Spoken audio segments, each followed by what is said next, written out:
découvert ici. Que vous avez découvert Ivoire TV. Bonjour à tous, chers abonnés et téléspectateurs d'Ivoire TV.net. Merci d'être à votre émission Ivoire TV reçoit. 2020 annonce les élections présidentielles dans notre cher pays, la Côte d'Ivoire. En vue de ces échéances électorales, plusieurs regroupements politiques se forment à travers des plateformes dans le jeu des alliances pour mieux élaborer les différentes stratégies de conquête du pouvoir d'État. Dans ce ballet tactique de réflexion et d'encouragement, les associations et mouvements de soutien de jeunesse se multiplient au profit de leurs différents mentors. Au nombre de ces nombreux mouvements de soutien aux leaders politiques s'inscrit le comité de soutien des jeunes pour le président Alassane Ouattara. Quelle est l'importance et l'apport des mouvements de soutien? Est-ce du charme ou la politique du ventre? Pour en parler, nous recevons M. Timassa Philippe Cré, qui est le président du comité du soutien des jeunes pour la candidature du président Alassane Ouattara en 2020. Bonjour M. Timassa Philippe. Bonjour Miss Foncé. Bienvenue sur le plateau d'Ivoire TV Reçoit. Merci de m'avoir invité. M. Timassa Philippe, est-ce que vous pouvez vous présenter à nos internautes, s'il vous plaît? Je suis Fofana Timassa Philippe. Je suis le président, puisque c'est à ce titre que vous m'avez invité, le président du comité de soutien des jeunes pour la candidature du président Alassane Ouattara à l'élection présidentielle de 2020, en abrégé le CSJ ADO 2020. Okay. Quelles sont les raisons qui ont motivé la création d'un tel mouvement? Alors, nous l'avons dit lors du lancement, deux raisons principales. La première raison, c'est que notre démarche s'inscrit dans la perspective d'un climat social apaisé et surtout pour la consolidation de nos acquis économiques. Mais avant ces deux arguments, nous avons dit que les communications qui se dégageaient sur la place publique étaient beaucoup virulentes au regard de l'histoire difficile qu'a connue notre pays. Et c'est toutes ces raisons, bien évidemment, qui nous ont poussés à mettre en place ce comité. Quelle est donc l'importance d'un tel mouvement de soutien? Vous soutenez la candidature juste du président Ouattara ou bien vous avez d'autres projets en vue? Pas d'autres projets, mais vous savez, je pouvais, avec mes leaders, avec tous ceux qui sont avec nous, travailler au sein du RHDP, qui est le parti du président Ouattara, mais nous nous sommes dit que tout ne peut pas être pertinent au sein d'une organisation politique et que nous devrions faire notre chemin, et c'est ce que nous sommes en train de faire. Et donc notre chemin, il est beaucoup objectif. Et il prend du recul sur ce qui se dit dans les partis politiques parce qu'on essaie de communiquer sur ce qui se dit dans la masse. Vous parlez de faire votre chemin. Nous, on a bien envie de savoir qu'apportez-vous de nouveau quand on sait que les mouvements de soutien, il y en a eu tellement autour du président Bédié, autour du président Gbagbo. Vous vous rappelez les 2 millions de filles pour le président Gbagbo. Est-ce que ce n'est pas seulement pour des raisons pécuniaires ou pour avoir un nom?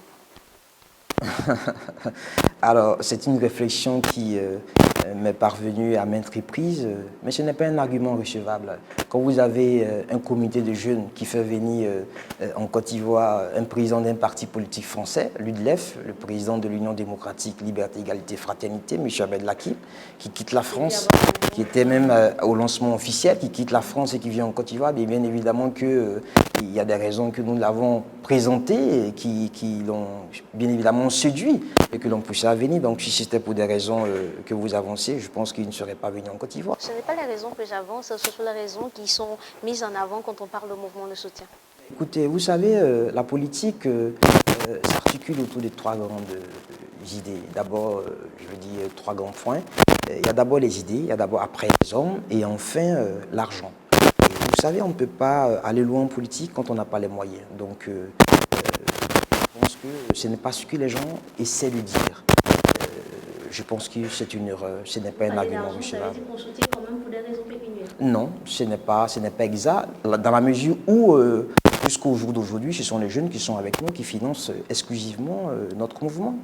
Nous n'avons pas demandé ou de par-ci, par-là, même au président de la République, nous n'avons jamais fait une chose pareille. Parce que notre objectif... Ni financé par le RHDP, ni par le président de la République. Mais pourquoi il serait financé par le RHDP? Vous soutenez quand même les actions du président? Nous soutenons les actions du président, mais nous ne soutenons pas, ou nous ne sommes pas, je vais dire, sensibles à tout ce qui se fait au sein du RHDP, parce que On se dit que tout peut pas être objectif au sein de cette Et organisation. donc pas militant du RHDP. Je ne suis pas militant du RHDP, mais je respecte le parti politique du président de la République. Monsieur Philippe Gray, depuis quand existe le mouvement, depuis quand existe le comité de soutien des jeunes au président Alassane Ouattara? Depuis mars 2019. Et quelles sont les actions que vous menez au quotidien? Mais nous avons procédé au lancement officiel en juin 2019. Après ça, nous essayons de nous organiser sur le virtuel, étant entendu que c'est un comité de jeunes. Et vous savez que les jeunes sont beaucoup actifs sur les réseaux sociaux, donc nous essayons de faire ce travail-là en amont.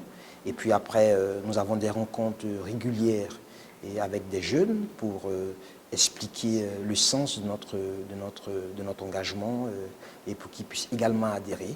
Et ce qui se passe est extraordinaire. Quand on regarde, chaque jour, il y a des jeunes qui sont de partout, de toutes les régions de la Côte d'Ivoire. On peut savoir combien d'adhérents vous avez à ce jour? Je dirais pas, je ne peux pas donner du chiffre en tant que tel, dans la mesure où chaque jour, ce sont des jeunes qui se présentent à nous, qui nous écrivent. Mais si vous regardez par exemple notre page Facebook, vous verrez qu'il y a au moins 2000 personnes qui nous suivent. Et ce que vous devez savoir, c'est que notre page n'est même pas sponsorisée. Et j'ai été surpris de voir que nous soyons à ce niveau-là.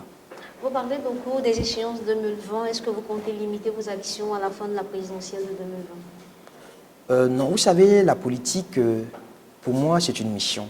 Et notre objectif, c'est 2020, parce que c'est une date assez importante pour la Côte d'Ivoire, étant entendu que nous sommes dans un cadre d'une élection suprême.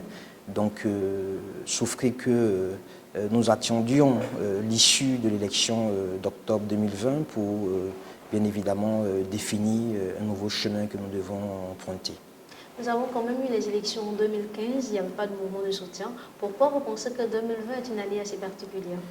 Oui, parce qu'il y a eu beaucoup de déchirures autour, bien évidemment, du RHDP, des alliances et tout ça. Et nous nous sommes dit qu'également, il y a beaucoup de communications qui ne sont pas bonnes, beaucoup de choses qui se dégagent dans la place publique, qui se disent dans le jeu politique qui ne sont pas vraies, des jeunes qui sont manipulés. Donc, nous sommes des jeunes. Donc, lorsque nous avons la possibilité d'éclairer des jeunes comme nous, pourquoi nous n'allons pas le faire? Nous allons rester dans le silence. Donc, quand vous dites des jeunes qui sont manipulés, vous faites référence à ceux qui sont partis du RHDP, n'est-ce pas? Non, pas nécessairement. Des jeunes qui n'ont jamais fait de politique, qui ne retiennent que ce qu'ils lisent, qui ne retiennent que ce qu'ils entendent. Donc, nous, notre rôle, c'est également de venir apporter des éléments de réponse, justifier ce que nous avons fait et également corriger ce qui se dit et qui n'est pas vrai.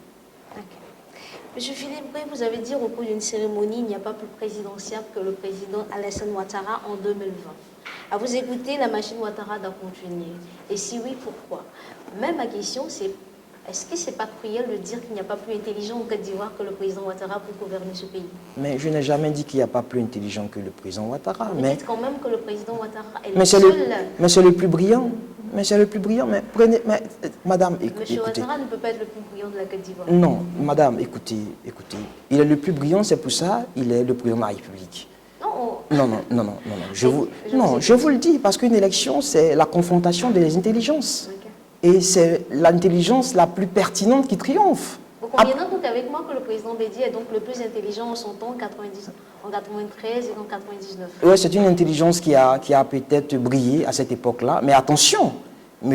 Bédié a accédé à la majorité suprême parce qu'il était le président de l'Assemblée nationale. Mais après, quand même, aux élections de 1995, il accède à la magistrature suprême. C'était même pas la même démographie, c'était même pas le même esprit. Et puis en 1995, un pays marqué par tant d'années d'éjection par le PDCI, ça va de soi. Le président Ouattara lui-même à cette époque était du PDCI. Donc vous espérez quoi? Mais ce que vous devez savoir, c'est que quand je dis qu'il n'y a pas plus président que le président Ouattara, mais c'est extraordinaire ce qu'il a fait. Prenez le président Ouattara, prenez son bilan. En moins de 8 ans, il a électrifié plus de localités que les 5 précédentes années. Il a permis à bien de localités de la Côte d'Ivoire d'avoir accès à l'eau potable, bien plus que les 50 précédentes années. Il a doublé le nombre de médecins en Côte d'Ivoire, doublé le nombre d'enseignants en Côte d'Ivoire, doublé le nombre de sages-femmes en Côte d'Ivoire. Vous ne trouvez pas que c'est extraordinaire, madame? et qu'il faut dépassionner... Mais aussi, en 8 ans, les Ivoiriens disent qu'ils ne mangent pas à leur faim. En 8 ans, certains se plaignent qu'il n'y a pas assez de liberté d'expression. En 8 ans, certains se plaignent que la classe politique ivoirienne actuelle, c'est un peu regroupé autour d'elle-même. L'Ivoirien lambda n'arrive plus à s'exprimer. Est-ce que vous ne pensez pas que ce sont des communications qui viennent des formations politiques?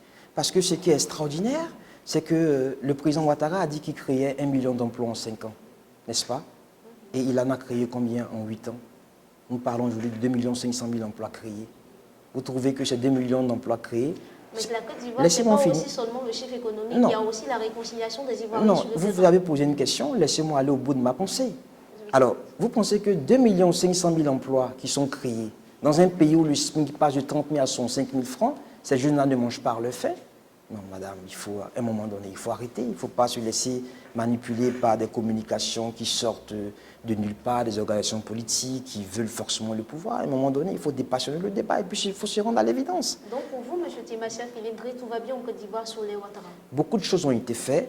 La route est bonne. Je pense qu'il faut continuer de prendre cette route parce que la prospérité arrive. La prospérité de la Côte d'Ivoire, comme je disais tantôt, ce n'est pas seulement l'économie. On parle de réconciliation des Ivoiriens. Est-ce que vous pensez qu'en 8 ans, les Ivoiriens sont suffisamment réconciliés? Alors moi, je vous donne un exemple. Vous prenez le siège à l'an 2020. En notre sein, il y a des jeunes qui viennent du sud de la Côte d'Ivoire, qui viennent du nord de la Côte d'Ivoire, qui viennent de l'ouest de la Côte d'Ivoire, qui viennent de partout. Et c'est extraordinaire. Alors moi, je pense que les Ivoiriens sont réconciliés et que le blocage au niveau de la réconciliation n'est pas au niveau des Ivoiriens, mais au niveau des hommes politiques. Mais cela va de pair, puisque les hommes politiques et ces formations politiques, ce sont quand même leurs militants, qui sont Ivoiriens. Oui. Donc ça va de pair. Non, ce n'est pas exact, madame. Ce n'est pas exact. Les Ivoiriens sont réconciliés. Les Ivoiriens n'ont pas de problème. Écoutez, prenez la vie, tout va bien. Tout va bien. Il ne faut pas se laisser emballer par tout ce qui se raconte là. Vous allez dans les rues d'Abidjan, est-ce que souvent vous parcourez l'intérieur de la Côte d'Ivoire? Mais Abidjan brille. Parce que si vous dites que tout va bien, vous devez quand même avoir des personnes, des témoignages et tout ça. Sur votre page, quand je suis allée, j'ai quand même remarqué que certains jeunes disent qu'ils ne se retrouvent pas dans votre mouvement.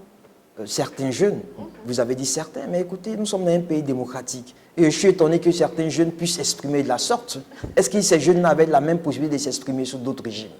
Et c'est extraordinaire. Vous pensez que ce serait pertinent qu'il y ait seulement des jeunes qui disent on est avec le président Alassane Ouattara jusqu'en 2025? Pourtant, c'est ce que vous faites. Mais écoutez, vous n'avez pas remarqué qu'il y a de l'évolution? Parce que chaque jour, les jeunes disent, mais écoutez, au début, on n'avait pas peut-être compris. Mais on se rend compte aujourd'hui que ceux qui sont en face du président Ouattara ne proposent rien à la Côte d'Ivoire. Et que le président Ouattara doit continuer. Voilà, comme disait l'adage africain, la vieille mamine fait de bonnes sauces. On y reviendra parce que je pense que vous n'avez pas suffisamment exposé sur les questions. Mais vous pouvez revenir là-dessus, on pourra en parler. Ok, je crois qu'il y a quand même de l'ironie quand votre mentor, le président Ouattara, dit vouloir passer la main à une jeune génération. Et vous qui êtes même de cette génération-là, vous voulez rester sur le yoke de l'ancienne génération. Est-ce que ce n'est pas ironique? Alors, pas du tout, parce que si vous prenez la charte africaine de la jeunesse, nous ne sommes plus jeunes au-delà de 35 ans. Bon, certaines personnes prétendent qu'on est plus jeune après 40 ans au regard des difficultés liées au continent africain. Mais regardez par exemple, madame, au niveau des cas du RHDP, de potentiels candidats, qui d'entre eux a moins de 40 ans? Donc ils ne sont plus jeunes. À vous de me le dire, puisque vous êtes alassaniste. Mais ils ne sont plus jeunes. Ils ne sont plus jeunes. Au sein du RHDP, il n'y a pas de jeunes. S'il y avait, non, pas du tout, de jeunes qui prétendent accéder à la majorité suprême, c'est cela, la réalité. Mais quand vous me présentez quelqu'un qui a peut-être 41 ans, 42 ans, ou je dirais même 50 ans, il n'est plus jeune. Il est de la même génération que le président Ouattara, sauf que, bon, on dira peut-être que le président Ouattara est d'un âge beaucoup plus mûr, mais ils ne sont plus jeunes. Donc de quoi parle le test? Pourtant, votre mentor n'est pas d'avis avec vous. Quand même, on sait que le président de la jeunesse du RHDP a plus de 40 ans. Écoutez, non, mais pas que le mentor, notre mentor n'est pas avec nous, non, monsieur Ouattara n'a jamais dit une chose pareille. Mais vous dites qu'au-delà de 35 ans, on est plus jeune. Mais c'est un fait. Le président aujourd'hui de la jeunesse du RHDP, M. Dassanson, a plus de 40 ans. Donc vous évoquez là le fait qu'il n'est pas jeune et qu'il a la tête d'une jeunesse. Mais je l'ai dit plusieurs fois. J'ai dit qu'il n'a pas sa place à la tête de la jeunesse du RHDP. Après, on peut être d'accord avec ça, on peut ne pas être d'accord avec ça. Vous avez été entendu? Ben écoutez, je n'ai pas à me faire entendre parce que je ne m'intéresse pas au fonctionnement du RHDP. Ça ne m'intéresse pas. Parce que si je m'intéressais au fonctionnement interne du RHDP, je ne serais même pas encore à ce niveau avec le siège à la 2020. Vous pensez qu'au RHDP, je ne suis pas combattu? Le président George Bush disait à Obama que, écoutez, tes ennemis ne viennent pas du camp républicain, ils sont plus du camp des démocrates. Donc on peut donc dire qu'au sein du RHDP, il y a une mésentente entre vous et ceux qui soutiennent la probable candidature du Premier ministre. Dans toute formation politique, il y a des dissensions. Okay. Voilà, dans toute formation politique. Okay. Comme je disais tantôt, il y a d'autres groupements de jeunes qui soutiennent la candidature du Premier ministre Amadou Coulibaly. Vous soutenez la candidature du président Ouattara. On a l'impression là qu'il y a discorde. Alors, ça me fait rire et ça me fait même rebondir sur l'une de vos premières questions, parler d'objectifs pécuniaires. Alors, c'est drôle en fait. Vous savez, M. Gon Coulibaly n'est pas seulement le Premier ministre, il est aussi celui qui gère le cordon de la bourse. Et donc, il est le ministre du budget. Et si j'étais peut-être ministre du budget, peut-être que vous allez voir ici autour de moi beaucoup de jeunes venir me demander d'être candidat. Donc voilà, la vérité. Ok. Ouais. Mais cette question quand même nous ramène au fait qu'on a l'impression que le RHDP a quand même un petit souci à choisir son champion pour 2020. Oh non, je pense pas, non, je pense pas. C'est le président Ouattara, c'est le Premier ministre Amadou, on ne sait pas. Mais vous savez, pour choisir le candidat du RHDP à l'élection présidentielle de 2020, il faut une convention, il faut des primaires. Des primaires auxquelles vous dites ne pas être d'accord. Mais parce que je ne suis pas d'accord, mais est-ce que vous... Quand vous dites que vous n'êtes pas d'accord, c'est comme si vous imposez le choix du président Ouattara aux jeunes du RHDP. Je ne les impose pas, mais ça s'impose à nous. Madame, je vais vous dire quelque chose. Vous savez, récemment, il y a eu un dialogue direct pour la signature et la validation sur le code électoral. Vous savez que ça traîne encore. C'est vrai que ça va aboutir forcément, mais ça traîne encore. Vous pensez que 7 mois, c'est suffisant pour organiser des primaires? Pour ensuite réconcilier la famille politique? Et la classe politique dit que 7 mois, c'est même pas suffisant pour organiser des élections en Côte d'Ivoire en 2020. Oh non, c'est pas... Non. Si pour vous, 7 mois, c'est pas suffisant pour organiser des primaires au sein même du RHDP, c'est donc dire que l'opposition a quand même raison de dire que 7 mois, c'est pas suffisant. Non, c'est pas... Madame, c'est pas vrai. Alors, nous sommes dans un très bon processus qui avance très bien et l'organisation des élections se passe très bien.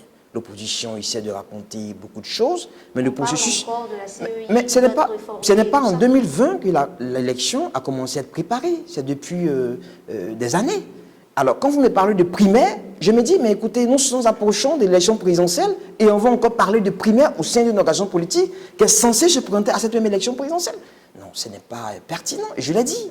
On a l'impression même que vous dites dans les choses entendues qu'à part le président Ouattara, si un autre candidat du RHDP se présentait, vous perdrez les élections de 2020. C'est une question assez forte, mais je pense que nous ferons tout pour que le président soit candidat en 2020, donc tout ce qui peut nous faire... Est-ce que vous avez des moyens de pression sur le président? S'il refusait au soir du mois de juillet de ne pas se présenter aux échéances de 2020? Mais vous verrez bien. On a bien envie de savoir, puisqu'on est là, on peut savoir si vous avez des moyens de pression. Mais comment vous voulez que nous mettons en place un comité dont l'objectif que le président Ouattara se présente parce que le besoin est réel et vous nous demandez est-ce que le président ne se présente pas? Et si le président ne se présente pas? Moi, je pense qu'on ne peut pas aller à une bataille et dire on peut perdre. Quand on va à une bataille, c'est bien évidemment pour gagner.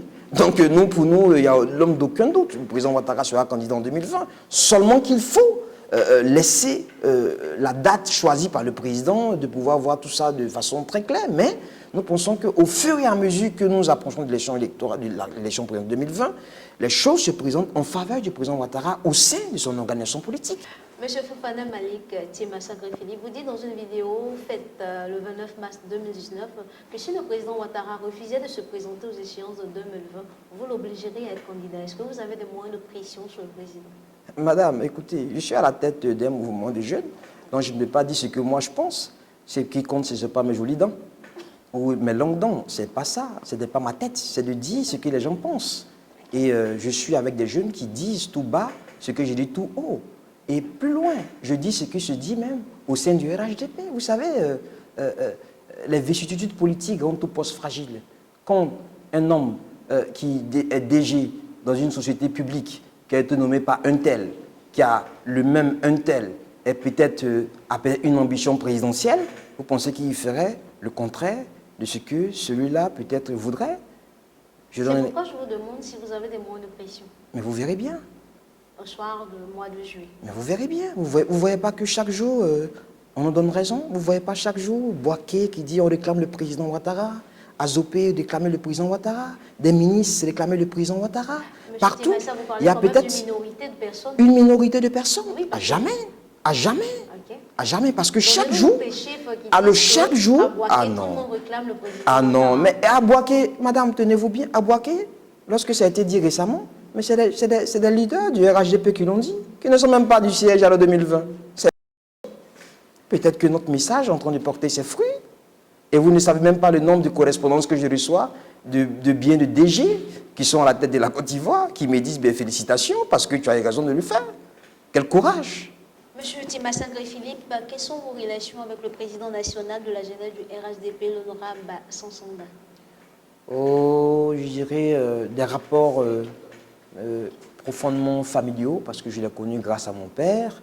Et après, je pense qu'il est le filleul de mon grand-père, à qui il rend visite bien souvent. Je pense que la dernière fois que je l'ai vu, c'était en 2015, pas plus.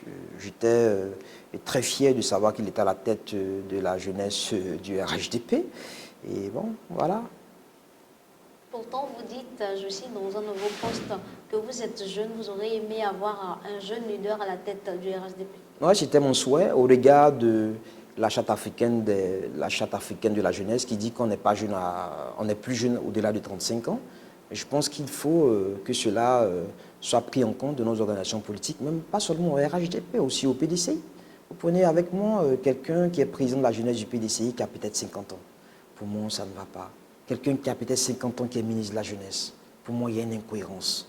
Pour moi, quelqu'un qui a peut-être 50 ans, qui est ministre, responsable de jeunes, pour moi, ça ne va pas. Pour moi, ce n'est pas responsabiliser la jeunesse, parce qu'il y a des jeunes qui sont là, qui font un travail formidable, à qui il faut donner de la chance, qu'il faut encadrer pour, bien évidemment, pouvoir peut-être inspirer d'autres jeunes. Et je pense que ça participera au rayonnement de nos pays. À vous entendre, c'est comme si vous n'êtes pas entendu au sein du RHDP. Oh non, je ne dirais pas ça comme ça. Est-ce que vous avez fait ces Mon objectif, ce n'est pas... Peut-être à votre mentor, le président Alassane Ouattara. Oh non, mon objectif, ce n'est pas de me faire entendre au sein du RHDP, sinon mes démarches... Et au moins auprès de votre mentor, le président Alassane Ouattara. Ah mais bien sûr. Mais vous avez évoqué la question avec le président. Non, ce n'est pas à moi de le faire, parce que le président Ouattara... Pourtant, vous critiquez bien la question, donc c'est à moi de le faire. Non, parce que j'ai déjà fait beaucoup. Quand je dis au président Ouattara qu'il doit continuer jusqu'en 2025, c'est déjà fait preuve de beaucoup de courage.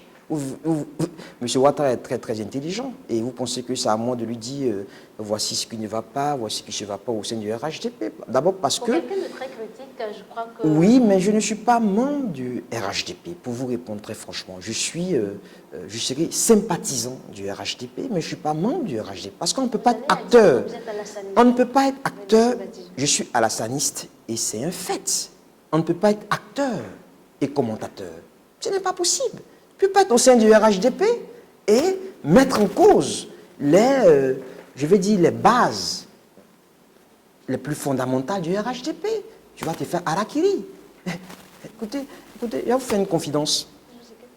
En France, lorsque le président Macron se présentait à l'élection présidentielle 2020, le Parti socialiste lui a demandé de rentrer dans leur rang. Et j'ai dit à l'un de mes proches, mais s'il fait ça, ce serait la plus grosse erreur politique de sa vie. Il ferait bien de créer son mouvement et de faire son chemin. Vous pensez que je suis assez stupide? Non, je ne ferai pas ça. On ne le pense pas du tout. Vous évoquez souvent le fait qu'Alassane Ouattara, comme vous le dites tout à l'heure, doit rester au pouvoir jusqu'en 2020 pour la paix et la stabilité. Certains Ivoiriens affirment qu'il a quand même fait 2 mandats, ça suffit. Il faut que le président Ouattara s'en aille. Ah oui? M. Gbagbo a fait 2 mandats? Il est parti. Non, M. Gbagbo a fait 2 mandats. Il a voulu faire un 3e mandat alors que la Constitution ne lui... Je ne pense pas qu'on soit dans les mêmes dispositions. Laissez-moi poursuivre le bout de ma pensée. M. Gbagbo a fait 2 mandats. 2005, 2010. 2 mandats. C'est vrai qu'on était sur une crise à partir de 2002. M. Gbagbo lui-même a dit que nous sommes sortis de la crise. La Côte d'Ivoire était divisée depuis 2002. M. Gbagbo a dit lui-même que nous sommes sortis de la crise. C'est pour ça qu'il y a eu élection. Comment on pouvait organiser des élections dans une crise? Alors, il a voulu faire un 3e mandat alors que la condition ne lui permettait pas de le faire. Personne n'a parlé en ce moment. Maintenant, aujourd'hui, sous le président Ouattara, nous avons une nouvelle constitution qui lui permet de faire 2 autres mandats. Nous ne demandons même pas 2 mandats. Nous demandons que le 1er mandat de la République. Mais est-ce que pour l'appel, le président Ouattara ne doit pas renoncer au fait de se présenter aux élections de 2020? Mais ça serait briser la Côte d'Ivoire. Vous dites qu'il incarne la stabilité et la paix. Aucun sacrifice n'est trop grand pour... Mais oui, mais si en face du M. Ouattara, il y avait des personnes capables de garantir cette stabilité à la Côte d'Ivoire. Nous sommes 25 millions d'habitants d'Ivoiriens vivant en Côte d'Ivoire. Mais regardez vous-même l'arène politique. Donnez-moi un seul nom, quelqu'un qui peut rassembler, quelqu'un qui peut garantir la stabilité. Et la Côte d'Ivoire n'était pas comme ça, peut-être 5 ans en arrière. Aujourd'hui, vous venez me voir tranquillement, les gens tournent dans la ville, les gens sortent jusqu'à 2h du matin, 3h du matin, tout va bien. Nous avons un indice de sécurité qui s'approche de la sécurité de Genève, et c'est extraordinaire. Non, il y a quand même l'insécurité qui règne. Mais alors, le président Ouattara lui-même a dit que la stabilité passe avant tout. Vous pensez que ce serait vraiment, pour moi, pas pertinent qu'après tant d'efforts, il puisse confier le pays à des personnes qui risquent... Les observateurs disent que c'est parce que le président Ouattara lui-même est le déstabilisateur qu'il incarne aujourd'hui la stabilité. Parce que quand il n'est pas là, on entend vraiment ces coups de canon et ces fusils-là qu'on entendait en 2002. Ah oui? Mais où sont les preuves de ce que vous dites là? Non, je dis que certains observateurs le disent. Vous vous dites qu'il incarne la paix et la stabilité. Mais qui sont ces observateurs? Vous vous dites qu'il incarne la paix et la stabilité. Mais bien évidemment... Mais vous le dites sans preuve. Mais pourquoi? Pourquoi sans preuve? Alors, Prenez la Côte d'Ivoire de 2011 à aujourd'hui. Regardez, la Côte d'Ivoire n'est pas stable. Est-ce que dans un pays qui n'est pas stable, on peut avoir ses acquis économiques? Madame Lagarde elle-même parlait du troisième miracle économique. Et c'est extraordinaire, la communauté internationale félicite la Côte d'Ivoire. Le FMI félicite la Côte d'Ivoire, la France félicite la Côte d'Ivoire. Vous pensez qu'aujourd'hui, il faut aller en arrière? Pourtant, quand on fait le tour des réseaux sociaux, on a aperçu qu'il y a quelques jours, les évêques qui voulaient faire une marche pour la paix, ils ont carrément été menacés sur les réseaux sociaux. Et vous dites que pour vous, en Côte d'Ivoire, tout va bien. Menacé par qui? Menacé, vous êtes quand même actif sur les réseaux sociaux. Mais menacé par qui? Vous êtes actif sur les réseaux sociaux, je suis sûr que vous avez reçu l'information. Mais menacé par qui? C'est ce que je vous demande. Je dis sur les réseaux sociaux, puisque vous avez aussi reçu l'information. Vous êtes sur les réseaux sociaux. Mais je suis un responsable politique. Et moi, je me fie aux communications officielles. Je n'ai pas reçu une communication officielle qui dit que les évêques de Côte d'Ivoire ont été menacés. Donc je pense que cela relève de la rumeur, madame. Ok. Vous dites dans l'une de vos vidéos encore de mars 2019, vous attaquez le président Bédié. Mais pourquoi vous revenez sur ma vidéo de mars 2019 chaque fois? Parce que je crois que votre vidéo de mars 2019 a été quand même un point tournant pour cette carrière que vous entamez. Je crois que c'est l'une de vos vidéos les plus suivies. Vous êtes d'accord avec moi? Ah ouais, c'est l'une de vos vidéos. Vous avez même encore reposté la vidéo. Ah oui. Vous avez reposté la vidéo. Parce qu'elle est encore d'actualité, c'est ça. Puisqu'elle est d'actualité, on en parle. Donc, vous dites que le président Bédié s'est rempli les poches, ce qu'on ne veut plus de l'ex-président de l'Assemblée nationale, M. Guillaume Kiba-Fori sur Côte d'Ivoire. Le président Félix Houphouët-Boigny disait à propos du président Bédié que s'il prenait le pouvoir, 6 mois ou 6 ans après, il aurait un coup d'État en Côte d'Ivoire. Est-ce que vous avez les preuves de ce que vous affirmez? Mais bien sûr que j'ai les preuves. Le président Félix Houphouët-Boigny le disait à quelle occasion, dans quel cadre, sur quelle chaîne de télé? Mais écoutez, prenez des livres, vous verrez bien. Okay. J'ai bien envie qu'on ait des références pour qu'on puisse chercher.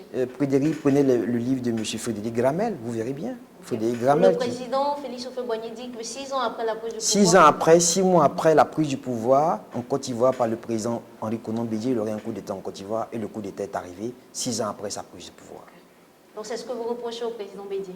Non, je me dis que s'il y a un coup d'État en Côte d'Ivoire, c'est parce qu'il n'a pas été capable de garantir aux Ivoiriens la paix. Et voilà, un pays qui n'avait jamais connu de coup d'État, c'est parce que sûrement sa gestion était... Pourtant, le président Bédié a quand même offert le deuxième mandat à votre mentor, le président Ouattara. Ah, vous le pensez? Et pourquoi? Tout le monde a suivi l'appel de Daoko en Côte Mais d'Ivoire. l'appel de Daoko, c'était pas... non, c'était pas pour moi, c'est pas pertinent. Votre mentor, le président Ouattara, le dit, je crois qu'en 2015, et ça lui a valu un pont, le pont HKB qu'on connaît tous. Non, pas du tout. Je pense que le président Ouattara, il a toujours eu de très bons rapports avec le président Bédié. C'est M. Bédié qui a toujours créé des problèmes au président Ouattara. Non, non, M. Ouattara est un homme de paix. Je pense qu'il ne faut pas dire des choses qui ne sont pas vraies. M. Philippe Massaté, qu'est-ce que la Côte d'Ivoire va retenir de votre mouvement pour la candidature du président Alassane Ouattara pour 2020? Alors, vous devez retenir que le CRJ à 2020 est un mouvement politique, jeune, autour des jeunes, pour les jeunes, dont l'objectif est de permettre au président Ouattara de poursuivre son action jusqu'en 2025 à la tête de la Côte d'Ivoire dans la perspective d'un climat social apaisé et pour la consolidation de nos acquis économiques. Et notre démarche repose sur la paix, la stabilité, la sécurité, l'émergence, l'amour, le rassemblement, la réconciliation. Et je pense que c'est ce que nous essayons de faire chaque jour avec des Ivoiriens, avec des jeunes. Et je pense que nous sommes sur la bonne voie. Et je ne ferai pas moi-même un jugement sur ma petite personne, mais je pense qu'en juillet ou en octobre, les Ivoiriens feront eux-mêmes leur propre analyse sur ce que nous sommes en train de faire. Merci M. Philippe Dimas-Sacré de nous avoir reçus ici. On est très ravis. On espère vous revoir très prochainement sur le plateau d'Ivoire TV. Merci pour l'invitation.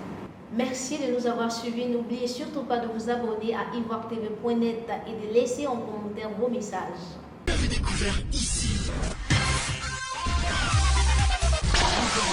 Que vous avez découvert Ivoire TV. Ivoire TV.